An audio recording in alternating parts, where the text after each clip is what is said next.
This is United Network News with Sunny Galt, Calen Gipp, Kimberly Gogan, and our field messengers from around the world.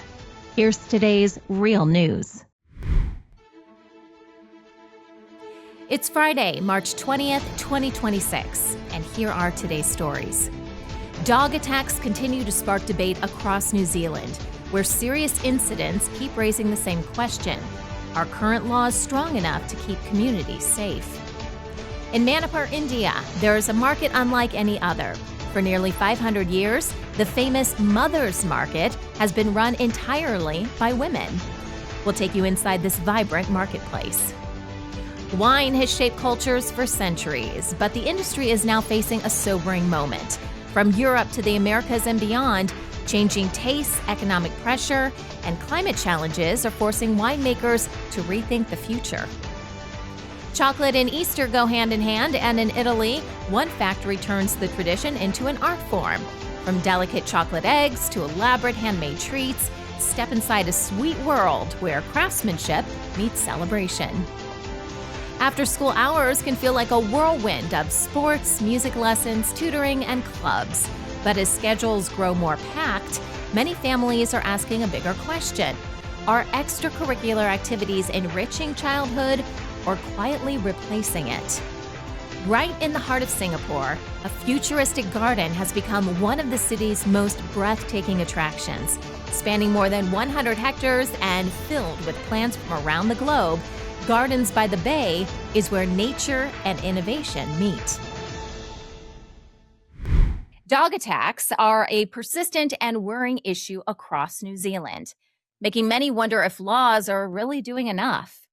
Most dog owners are responsible and their pets are wonderful companions, but a string of serious incidents involving aggressive dogs has kept this topic front and center.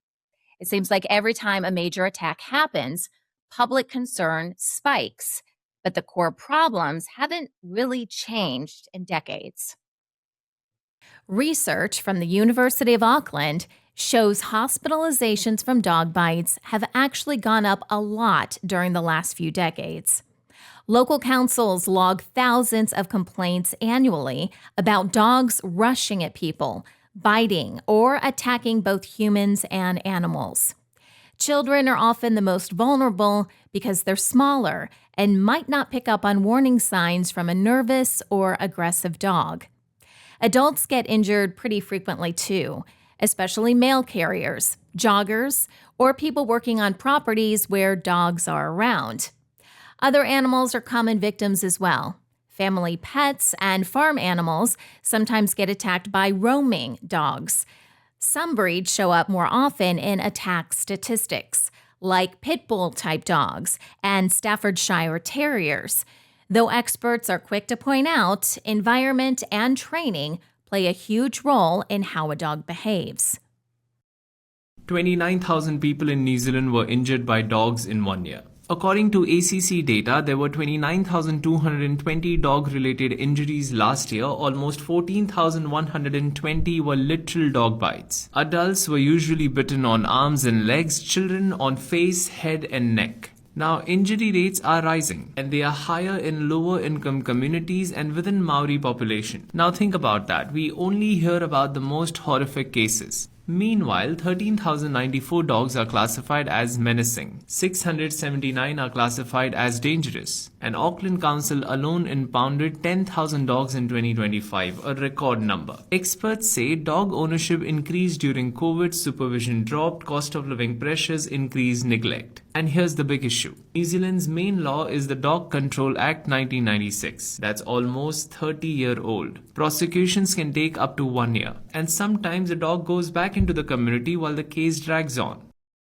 Some local councils think the main issue is irresponsible owners, not weak laws. They say the existing regulations work pretty well when people actually follow them. Several recent attacks, including a fatal mauling in Northland and serious injuries in Christchurch, sparked a lot of public debate. In some cases, victims suffered life-threatening injuries after being attacked by multiple dogs that escaped from private properties, and investigations sometimes show these dogs had already been the subject of complaints or warnings before the attack even happened. When something like this occurs, councils usually seize the animals and may order them to be put down. But critics say these actions come way too late, and stronger preventative measures could stop tragedies before they ever happen. These incidents make people feel less safe in their own neighborhoods, and parents might think twice before letting their kids play outside. Te Puna has a problem with roaming dogs. Here, there's usually a big bad dog sitting outside here. He's okay for the people that live close, but he's the one that chases and bites our car tyres, and our kids are totally freaked out by him. He's huge. That's Tommy Wilson. He's carrying a golf club for protection when checkpoint visits, to find out what it's like to live alongside loose dogs on the prowl. I walk around the road with my trusty 4-iron. Have you ever had to whack a dog? Yeah. Have you? Yes. And what, did they run away? Yeah, I'll give them a good club. Yeah, and with my tuka I'll smack them. At the rugby club rooms, a pig dog wanders up behind me, no owner in sight. It trots past our cameraman, over the field and up to a playground, where it encounters two mums and their 3 young children. The mums are cautious, putting a protective hand around a toddler or giving the dog a wide berth before the animal wanders back in the direction it came from. I'm good to go with one dog. It's when there's more than one dog. That's the problem. So, and I'm reasonably fit, even though I'm a koro. How does a little 4, 5, 6-year-old child fend themselves off against one dog? He says his moko are being held hostage in paradise. How do your children get to school? Like all the other kids, drive them. Our kids don't go to the local school, but even to the marae, which is 300 yards from our house, we drive them. They'd never walk from our place to the marae anymore. Tommy Wilson wants community support to change attitudes. We as a community care, so let's not leave it up to the people who don't care. We care and we want to do something about it. So incentivise the good owners. And, the good dogs win. The consequences of attacks can be severe, leaving people with serious injuries, permanent scars, and emotional trauma that can last for years. A lot of victims, especially children, end up developing long-term fears of dogs after going through an attack. Then there are the financial costs, hospital treatment, rehabilitation, legal proceedings, and animal control investigations all add up. Organizations like the Society for the Prevention of Cruelty to Animals, New Zealand, says prevention should focus way more on responsible ownership, education, and catching problems early. Possible solutions include tougher penalties for repeat offenders, public awareness campaigns about dog care, and making training and socialization programs more accessible. Solving this problem isn't just about public safety. It's also about making sure pets are happy, healthy, and cared for by responsible owners. Today we visit Ima Keithal, a 500-year-old market in Manipur, India, run entirely by women. Known as the Mother's Market, it's the largest of its kind in Asia. UNN Field Messenger R.K. Surjit takes us through its vibrant stalls. Hi, my name is R.K. Surjit, Field Messenger from Manipur, reporting for United Network News. The Ima Market, which literally means Mothers or Women's Market. It is situated in the center of Manipur's capital city, Imphal. It is the only market entirely run by the women in the entire country. It was established in the 16th century. The complex consists of 3 large buildings with pagoda-style roofs. Early morning, 1:30 a.m.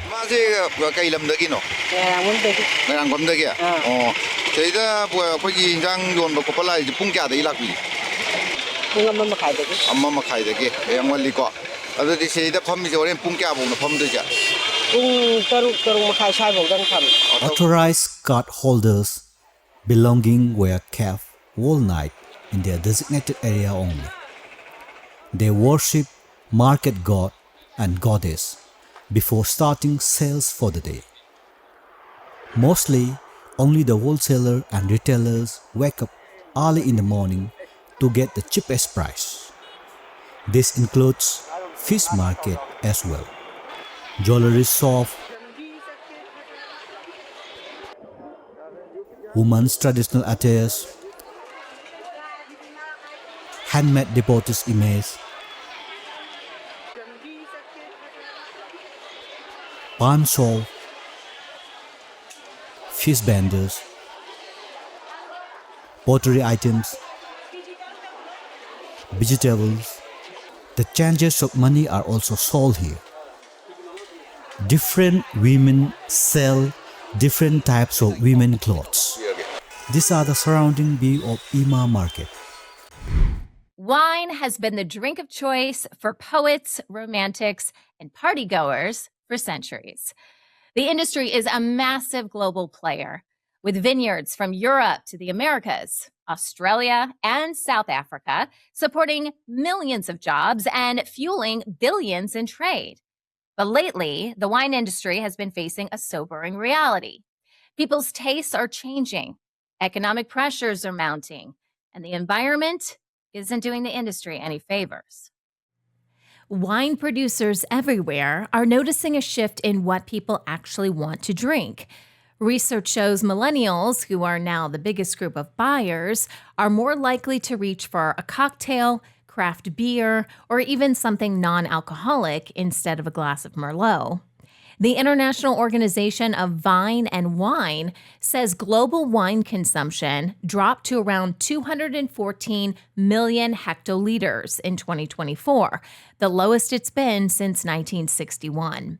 And it's not just about what tastes good anymore. Younger drinkers are really into health and sustainability, which means they're cutting back on alcohol across the board. At the same time, many traditional wine consumers belong to older generations, so that customer base is naturally shrinking. Governments aren't making things easier either. Stricter regulations on alcohol advertising, labeling, and sales are making it much more difficult for wineries to connect with consumers. Some countries have introduced minimum pricing and warning labels as part of public health campaigns to get people drinking less. And then there are the trade wars and tariffs that just make exporting wine more complicated and expensive. France's most iconic industry is under pressure. It's a little bit complicated right now, especially with the US, with taxes. French wine and spirit exports fell by 8% in 2025. That's an estimated loss of 1.3 billion euros.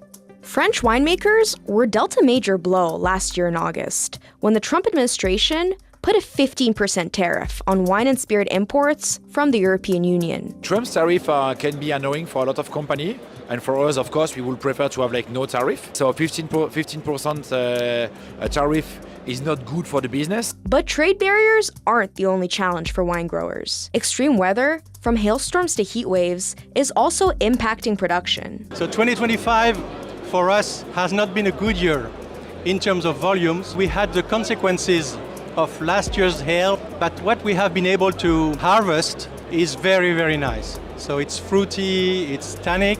For an industry that supports more than 600,000 jobs in France, the stakes are high. But French winemakers believe that the quality of their wine will always keep their clients coming back. Rising production costs are also putting pressure on wineries. Labor, bottles, shipping, farming supplies, everything is pricier. In California, which is estimated to produce around 80% of American wine, some growers are just leaving grapes on the vine or tearing out vineyards altogether because there's not enough demand to justify the expense. Over in France, the government has actually been paying growers to rip up their vines because there's too much supply and not enough buyers. Add in extreme weather, droughts, wildfires, brutal heat waves, and growing grapes has become more unpredictable and expensive. The pressure and the decline aren't without serious consequences, especially for the economies that rely on wine production. Wine is an almost $300 billion industry in the US. But it's not just vineyard owners getting that money. Wine and wine-related industries employ almost 2 million people nationwide. And a lot of those jobs are ones you might not expect, like printing or shipping, transportation, accounting, and more. And that's not even counting businesses like bars and restaurants and hotels that rely on wine sales. And those wine regions I mentioned, like California, well, they rely on wine-based tourism for $17 billion a year. And a lot of that money goes straight towards local communities. And even if you don't work in wine, sell wine, or buy wine, you're affected because over $20 billion in taxes are contributed by the wine industry every year. That's a ton of communities and industries that all rely on that sweet, sweet wine money. Industry data shows wine prices have climbed about 30% in recent years, which doesn't exactly help when people are watching their wallets. Wine is usually one of those nice-to-have purchases, not a necessity. When times get tough and inflation kicks in, people cut back on premium or luxury items first, and wine is usually near the top of that list. Still, the industry isn't just rolling over. Wineries are turning to social media, wine festivals, and casual tastings to attract younger crowds. Many are also going green with drought-resistant grapes and eco-friendly practices while offering organic, low-alcohol, and alcohol-free options to match health trends. Technology is helping too, with online wine clubs and subscriptions that sell directly to customers. Even during a tough stretch, innovation and flexibility could help many wineries ride it out. Tired before the day begins? NAD Plus levels drop 50% after 40. NAD Plus helps your cells bounce back fast. Most supplements give precursors. NAD Plus skips the breakdown, delivering direct, bioavailable power. Support your energy, metabolism, sleep, and stress levels at the cellular level. Join the NAD Plus revolution. Start your journey to a healthier you. Subscribe today. Hi everyone, this is Leanne. And I'm Jerry. Coming to you from Tamworth, New South Wales. Hi there, this is Rick from Arizona. My name is Uchechukwu Obenebam from Igbo tribe, Nigeria. Hi, this is Scott from Utah. I'm Annette from Agassiz, British Columbia. Hi, I'm Marcus Surzit from Manipur State, India. Real people reporting real stories from all around the world. That's what United Network News is all about. Can you clap? We had a huge flood, which some call the flood of the century. No fake news here. Our field messengers share personal experiences of what's really happening in their community. We got some nice fish right here. At UNN, you are the news. My family and I had a very good time. Take the next step. Become a UNN field messenger and share the real news with the world. In the northwest province of South Africa, I am United Network News. I am United Network News. I am United Network News. I am United Network News, and if it's going to be, it's up to me. It's going to be, it's up to me. If it is going to be, it's up to me. If it's going to be, it's up to me. If it's going to be, it's up to us. Field Messages, United Network News. See you next time. Chocolate is an important part of easier traditions. Today we visit a factory in Italy that specializes in all kinds of handmade Easter goodies. UNN Field Messenger Maya shares her sweet visit with us.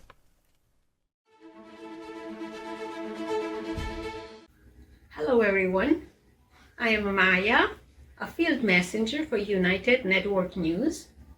I am very happy to welcome you to the Chocolate Museum in Norma, province of Latina in Italy.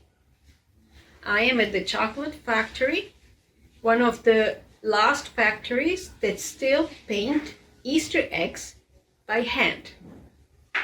Welcome to the magical world of chocolate. I will guide you through the shop to show you the different types of chocolate they make, and some Easter eggs.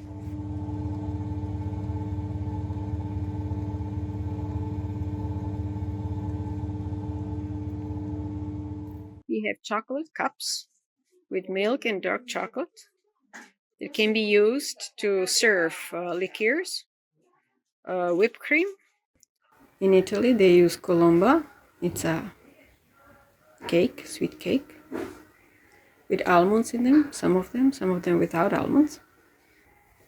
Magical world of chocolate Easter eggs, both milk and dark chocolate of different sizes.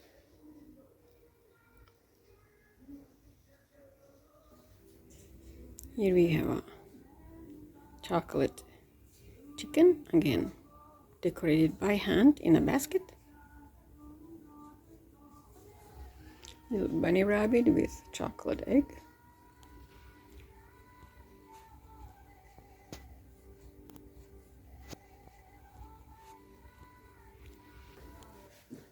Now, with this chocolate masterpiece, I would like to wish you all a very happy, sweet, and chocolatey Easter.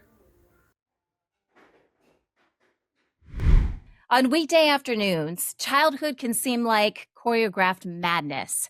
After school often becomes a second shift of sports, dance, coding, music, and tutoring. For many parents, keeping kids busy feels less like a choice and more like an expectation. When every child seems to be learning a language, playing a sport, and joining clubs, taking a step back can feel risky, which begs the question, are extracurricular activities truly enriching childhood or replacing it? During the last few decades, extracurricular activities have become deeply embedded in parenting culture. Many parents see them as a pathway to opportunity, stronger college applications, better social skills, and broader life experiences. But there is also powerful social pressure at play. In many communities, children with multiple activities are seen as ambitious, well-rounded, and on track. Meanwhile, children without activities can appear to be falling behind. This pressure can be incredibly stressful for parents who often feel responsible for managing packed schedules and making sure their child doesn't miss out. I consider myself a pretty new mom. My oldest is 7. To be honest, it stresses me out a little bit when I think about the potential that is locked inside of my children, and it's up to me to find their passions and talents and put them into the right things and find the right teachers and programs, because what if I have an Olympian on my hands? It could be my fault that I dropped the ball on a sign up or something. But in Jessica Smart's book, Let Them Be Kids, she has a section on extracurricular activities.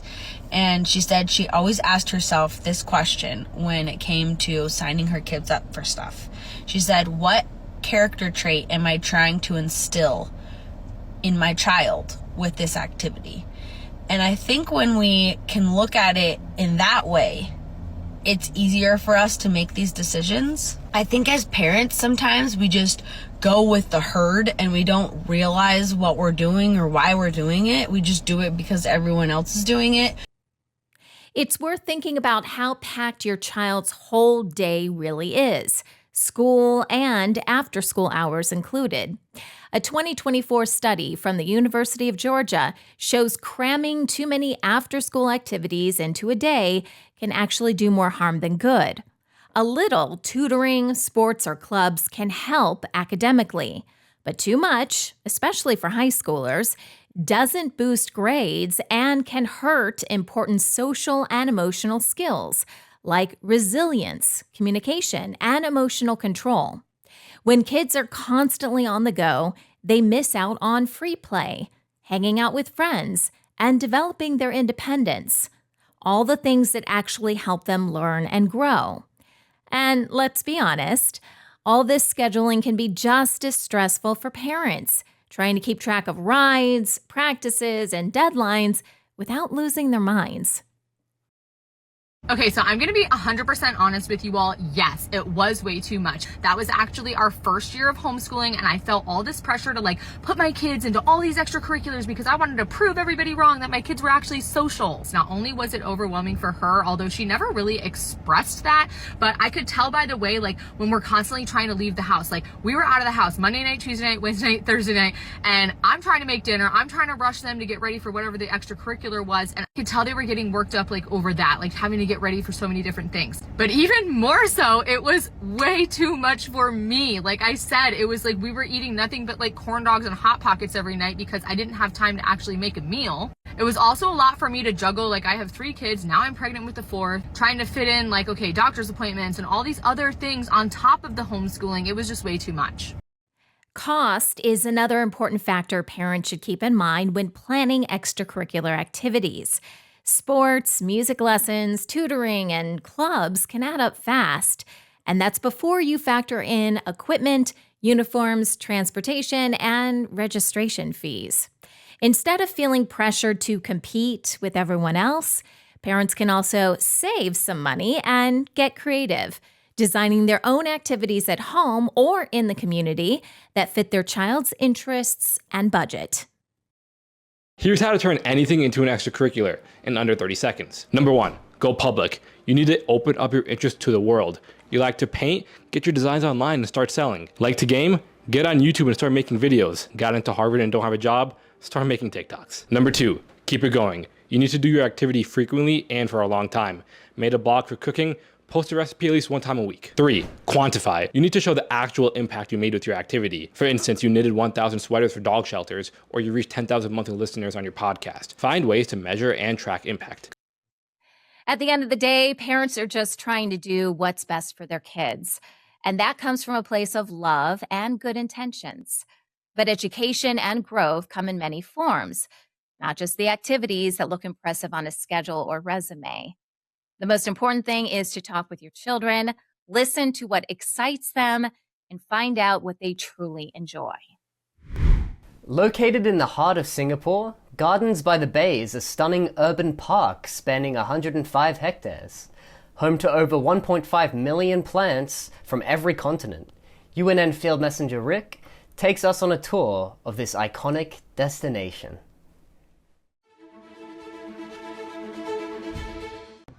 Hi there, this is Rick with United Network News reporting from Gardens by the Bay in Singapore. And you can see the Marina Bay Sands iconic hotel there in the background to give you a geographical location to where I am. We are here exploring the gardens and we're going to go into a big giant indoor atrium. Hope you enjoy. Have a great day. Hi everybody, so we're here in the Flower Dome, and as you can see above my head, it's a big giant atrium, enclosed, environmentally sound, and we're about to see some fantastic flowers. With grace and gratitude, my wife and I entered the sanctuary of living beauty, the Flower Dome, a world where nature speaks in color, fragrance, and silent wisdom. From the moment we crossed the threshold, the air itself felt different, softer, alive with quiet presence, as though the earth was breathing with us. Before us unfolded a tapestry of blooming forms, vibrant petals reaching toward unseen light, ancient trees standing in patient stillness, and blossoms shaped like sacred geometry, each revealing a language beyond words. Every step became a meditation, every breath a remembrance. We did not simply walk through a garden, we entered a living field of consciousness. The flowers seemed to sing without sound, their colors carrying frequencies of joy, healing, and renewal. Crimson spoke of life's fire, gold shimmered with divine radiance, soft whites whispered of peace. Together they formed a harmonic choir of creation, a reminder that beauty itself is a form of truth. As we wandered, time loosened its hold. The mind quieted, the heart opened. And in that stillness, the spiral revealed itself. The eternal motion of life unfolding, blooming, and returning again. I felt the presence of earth as a loving intelligence expressing herself through each leaf and petal. These forms were not random, they were intentional expressions of harmony. The garden became a mirror, reflecting the hidden blossoming within our own souls. My wife walked beside me, and in our shared silence there was deep communion, not only with each other, but with the living field surrounding us. Two hearts witnessing creation together, remembering our place within it. We noticed how every plant grows in its perfect timing without struggle or comparison. The rose does not hurry to become the orchid.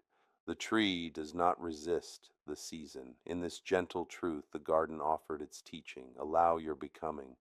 Trust the unfolding. The path curved like a spiral, guiding us inward and outward at once. With each turn came a deeper awareness that life itself is a garden, and we are both the gardeners and the bloom. In that sacred space, gratitude arose naturally.